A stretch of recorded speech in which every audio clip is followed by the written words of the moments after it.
നമസ്കാരം, Tirurangadi today news അപ്ഡേറ്റിലേക്ക് സ്വാഗതം. വീടിന്റെ മുറ്റം മനോഹരമാക്കാൻ തിരഞ്ഞെടുക്കുന്ന സ്റ്റോൺസ് ഏറ്റവും ക്വാളിറ്റിയുള്ളത് വേണം. ഏറ്റവും അഫോർഡബിൾ പ്രൈസിൽ ഏറ്റവും ബെസ്റ്റ് ഡെസ്റ്റിനേഷനിൽ നിന്നും. ഫ്ലോറിംഗിൽ ഏറ്റവും best Pasco paving and euro tiles. നിർമ്മാണത്തിലെ സമാനതകളില്ലാത്ത ക്വാളിറ്റി, വിദഗ്ധരായ തൊഴിലാളികളും ഇൻസ്റ്റലേഷനിലെ കൃത്യതയും, കുറഞ്ഞ ചെലവിൽ വീട് നിർമ്മിക്കാൻ ആവശ്യമായ ലോക്ക് ബ്രിക്സിന്റെയും ഹോളോ ബ്രിക്സ്, AAC ബ്ലോക്സ്, ജാളികൾ എന്നിവയുടെയും ഗംഭീര കളക്ഷൻ. ഇതെല്ലാം ഇത്രയും വിലക്കുറവിൽ. നിങ്ങളുടെ മുറ്റങ്ങൾക്ക് പാസ്കോയുടെ ഉറപ്പ്. പാസ്കോ. വാർത്തകൾ വിശദമായി. തിരൂരങ്ങാടി സബ് രജിസ്ട്രാർ ഓഫീസ് കേന്ദ്രീകരിച്ച് വ്യാജ ആധാരം നിർമ്മിച്ച ബാങ്കിൽ നിന്നും ലോണെടുത്ത സംഭവത്തിൽ സമഗ്ര അന്വേഷണം വേണമെന്ന് തിരൂരങ്ങാടി മണ്ഡലം മുസ്ലിം യൂത്ത് ലീഗ് കമ്മിറ്റി ആവശ്യപ്പെട്ടു. ഈ ആവശ്യമുന്നയിച്ച് മണ്ഡലം youth league president UA Razak മുഖ്യമന്ത്രിക്ക് നിവേദനം നൽകി. ചമ്മാട് കൊടിഞ്ഞി റോഡിലെ തിരൂരങ്ങാടി സബ് രജിസ്ട്രാർ ഓഫീസ് കേന്ദ്രീകരിച്ച് വ്യാജ ആധാരം നിർമ്മിച്ചുവെന്നത് ഗൗരവമുള്ള കാര്യമാണ്. ജനങ്ങളുടെ സ്വത്തിന് യാതൊരു സംരക്ഷണവും ഇല്ല എന്നതാണ് ഇതുകൊണ്ട് തെളിയിക്കുന്നതെന്ന് അദ്ദേഹം പറഞ്ഞു. സർവേ നമ്പറുമായി വന്നാൽ ഏതു ഭൂമിയും ആരുടെ പേരിലേക്കും മാറ്റാമെന്നത് ഞെട്ടിപ്പിക്കുന്നതാണ്. ഭൂമി കൈവശപ്പെടുത്തുക മാത്രമല്ല, അത് ഉപയോഗിച്ച് ലക്ഷക്കണക്കിന് രൂപ തിരൂരങ്ങാടി പ്രദേശത്തെ വിവിധ സഹകരണ ബാങ്കുകളിൽ നിന്നും ലോണും എടുത്തിട്ടുണ്ട്. 2 ആധാരങ്ങൾ നിർമ്മിച്ചതായാണ് ഇപ്പോൾ പുറത്തു വന്നിട്ടുള്ളത്. കൃത്യമായ അന്വേഷണം നടത്തിയാൽ കൂടുതൽ വിവരങ്ങൾ പുറത്തുവരുമെന്നും അന്വേഷണത്തിന് സർക്കാർ തയ്യാറാകണമെന്നും യൂത്ത് ലീഗ് ആവശ്യപ്പെട്ടു. അതോടൊപ്പം ആധാരം നിർമ്മിച്ചു നൽകിയ ഉദ്യോഗസ്ഥരെ നിയമത്തിന് മുന്നിൽ കൊണ്ടുവരണം. കുറ്റക്കാർക്കെതിരെ ശക്തമായ നടപടി സ്വീകരിക്കാത്ത പക്ഷം ശക്തമായ പ്രക്ഷോഭത്തിന് യൂത്ത് ലീഗ് നേതൃത്വം നൽകുമെന്നും മണ്ഡലം പ്രസിഡന്റ് UA റസാഖ് പറഞ്ഞു.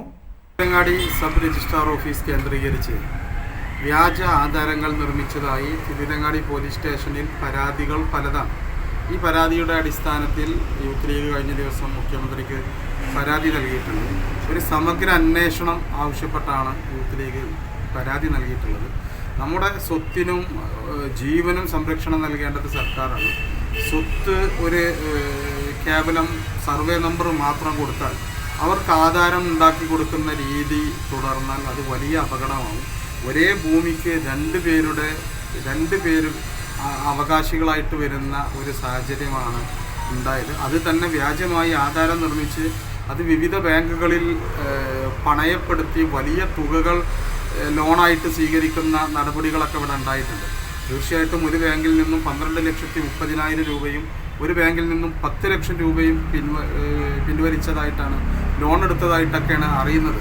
വ്യാജ ആധാരങ്ങൾ ഈ 2 ആധാരം മാത്രമാണോ, ഇനി കൂടുതലുണ്ടോ എന്നൊന്നും അറിയില്ല. തീർച്ചയായിട്ടും ഇതിൽ വലിയൊരു ഫോക്കസ് തന്നെ ഇവിടെ പ്രവർത്തിക്കുന്നുണ്ട് എന്നുള്ളതാണ് നമ്മൾ മനസ്സിലാക്കുന്നത്. തീർച്ചയായിട്ടും ഈ വിഷയത്തിൽ ഒരു സമഗ്ര അന്വേഷണം ആവശ്യപ്പെട്ടാണ് മുഖ്യമന്ത്രിക്ക് പരാതി നൽകിയിട്ടുള്ളത്. തീർച്ചയായിട്ടും വരും ദിവസങ്ങളിൽ ഇതിൻ്റെ കാര്യങ്ങൾ കൃത്യമായി പുറത്തു വരേണ്ടതുണ്ട്. ഈ വിഷയത്തിൽ ശക്തമായ പ്രക്ഷോഭത്തിലേക്ക് യൂത്ത് ലീഗ് കടക്കാനിരിക്കുകയാണ്. വരും ദിവസങ്ങളിൽ തിരൂരങ്ങാടി സബ് രജിസ്ട്രാർ ഓഫീസ് കേന്ദ്രീകരിച്ചും അതുപോലെ തന്നെ ഈ വ്യാജമായ ഒരു ആധാരം രജിസ്റ്റർ ചെയ്ത് വില്ലേജ് ഓഫീസിൽ ചെന്നാൽ അവിടെ നിന്നും നികുതി അടക്കാൻ സൗകര്യം ചെയ്തു കൊടുത്തവരുണ്ട്.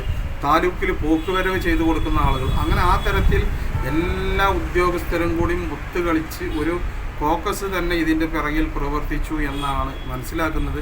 2022 രജിസ്റ്റർ ചെയ്ത ആധാരത്തിൻ്റെ പേരിലാണ് ഇപ്പോൾ തിരൂരങ്ങാടി പോലീസ് സ്റ്റേഷനിൽ FIR രജിസ്റ്റർ ചെയ്തിട്ടുള്ളത്. ഏതായാലും ഈ വിഷയത്തിൽ സമഗ്ര അന്വേഷണം വേണമെന്നാണ് യൂത്ത് ലീഗ് ആവശ്യപ്പെടുന്നത്.